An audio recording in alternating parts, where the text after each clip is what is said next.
Welcome back to the CRX DIY Restoration Series brought to you by Resin Auto Co.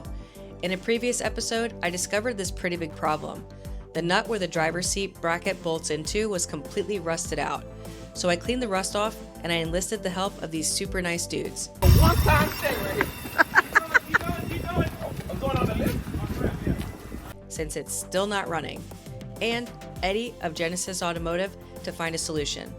Once the CRX was up on the lift, thanks to the boys, Eddy got to work measuring the area and cut out a patch for the repair.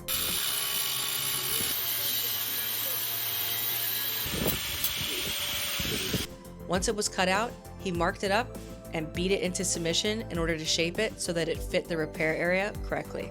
I gotta level this out a little bit. Okay. Because It warped or no? it's not warped, it's how they have it. I can try to bend this piece up to catch it, which is not hard. Right. But I'm trying to get it as level as possible. Otherwise, you're gonna have...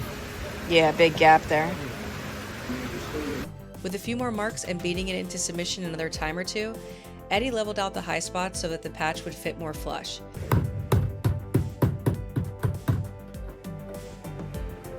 Next, he cleaned off the area since I had sprayed some Eastwood rust encapsulator onto it after I cleaned and neutralized the rust for protection.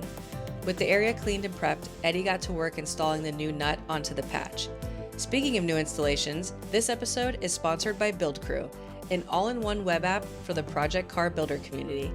We've built the perfect tool that helps DIY project car builders track their progress and save money. Build Crew lets you log your build progress, manage your budget, find good deals on parts, check out what the rest of the Build Crew is up to, and more. This is a web-based app that you can access on desktop or on mobile.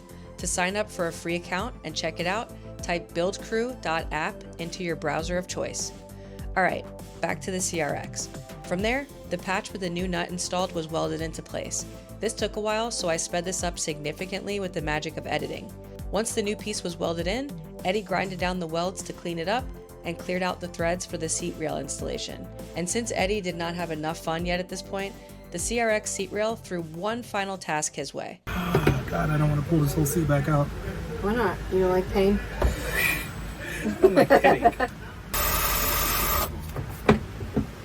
Alright, so now this is the fun part. Okay, good. Ha ha ha ha! You bitch!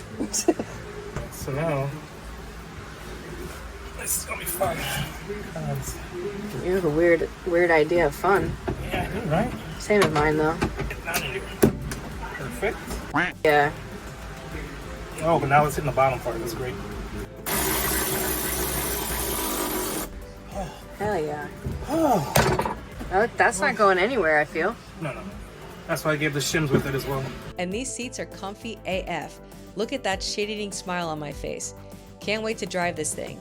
But there's still a lot of work to do before that happens. In the next video, I'll show you the whole gas tank fiasco. Thanks for watching, and I'll see you in the next one.